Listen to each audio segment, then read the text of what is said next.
புரட்சித் தலைவர் எம்ஜிஆர் அவர்கள் தான் தமிழக முதலமைச்சராக பொறுப்பேற்றவுடன் ஏழை மக்களின் நலனில் அதிக கவனம் செலுத்தினார். தேர்தல் பிரச்சாரத்தில் தான் அளித்த வாக்குறுதிகள் ஒவ்வொன்றையும் நிறைவேற்றினார். விவசாய பெருங்குடி மக்கள் 3 மாதங்களுக்கு ஒருமுறை மின்சார கட்டணம் செலுத்தினால் போதும் என்று அறிவித்தார் எம்ஜிஆர். விவசாயத்திற்கு தேவையான உரம், விதை நெல் போன்றவற்றின் விலையில் எல்லாம் சலுகைகள் வழங்கினார் எம்ஜிஆர். அதிமுக ஆட்சி காலத்தில் பேருந்து கட்டணமும் குறைந்தது.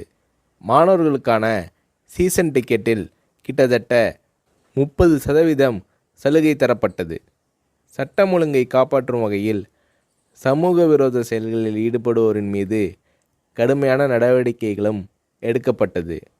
எம்ஜிஆர் தமிழக மக்களிடம் அளித்த வாக்குறுதிகள் மிக விரைவாகவே நிறைவேற்றி வந்தார்.